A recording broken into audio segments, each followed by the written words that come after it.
Teo, katanya tugas perbankan ya, yang tentang kurs 1998 itu. Hah? Yang mana ya? Kok gue nggak tahu? Mana gue nggak tahu materinya lagi. Iya kan, gue juga nggak tahu materinya gimana. Gue cuma tahu kalau rupiah pas masa itu jelek, sisanya nggak tahu. Halo guys. Wih, kenapa nih mukanya pada panik semua gini? Ini loh Cia, kan ada tugas perbankan. Kita nggak tahu materinya gimana. Kita juga belum ngerjain. Nah, kamu udah belum? Gue udah kok, semalam baru buat gue kerjain. Ya, gue sih cari-cari aja di internet. Tapi emang iya, di zaman itu nilai tukar rupiahnya emang jelek banget ya? Bener kok, bahkan bukan cuma Indonesia doang. Dari Thailand tuh awalnya tuh. Nah, baru habis dari Thailand, merembet lah semuanya ke negara-negara lain, terutama Indonesia. Nah, kurs Indonesia tuh juga dari yang awalnya 2000 per dolar, jadinya 15.000 per dolar. Nah, tapi biar lebih lengkap, kayaknya kita cek lagi aja deh di Google.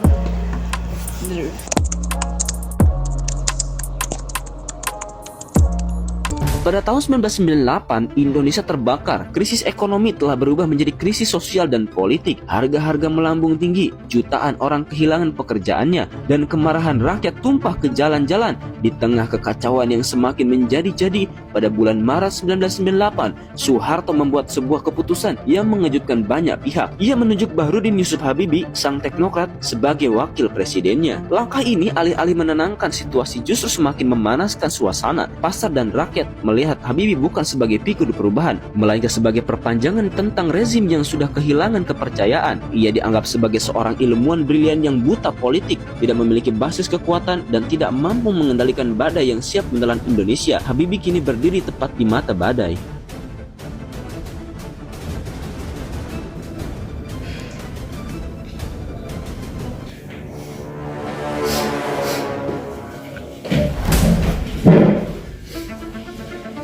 Jadi Pak Slamet, seperti apa kondisi sebenarnya? Jadi waktu itu tuh saya punya usaha kecil-kecilan gitu ya.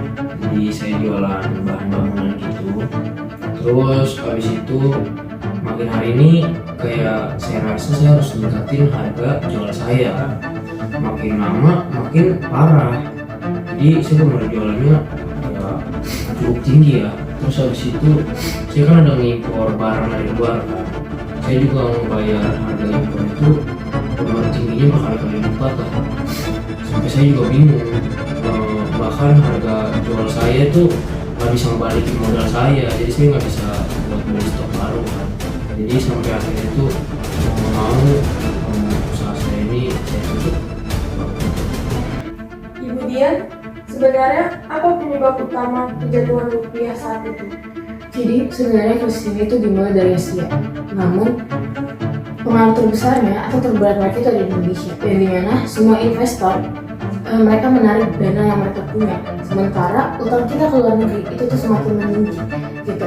Sebenarnya pemerintah itu sudah mempertahankan atau mencoba mempertahankan kurs yang kita punya, tapi apa? Tapi mereka malah menyerah. Kepercayaan terhadap rupiah sekarang ini sudah menghilang, dan sekarang situasi politik saat ini juga tidak stabil, dan itu yang memperburuk semuanya. Apakah masyarakat pada saat itu juga ikut terlihat? Iya, jadi harga beras, minyak, semuanya itu naik. Bahkan tetangga-tetangga saya itu sampai kehilangan pekerjaan. Terus bahkan ada yang sampai jual perabotan tuh cuma buat beli makan. Ya gimana nggak panik ibu ya, kita tiap hari tuh dengar harga rupiah malah jatuh. Jadi bukan hanya krisis semata. Ya betul, bukan hanya krisis ekonomi semata. Jadi ini tuh juga bisa menjadi krisis krisis kepercayaan, yang dimana ketika pasar dan masyarakat sudah tidak lagi percaya terhadap pemerintah, itu akan mengakibatkan ekonomi yang tidak terselamatkan. Nah, maka dari itu krisis ini itu menjalar ke semuanya, mau itu ke sosial ataupun ke politik. Bukan, jadi gimana ya, waktu itu yang kita tahu yang saya alami itu cuma ketakutan setiap hari.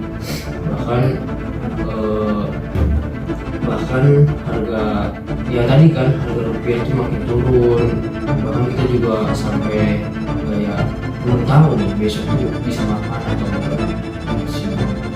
Jadi Bapak Slamet, terima kasih atas waktunya.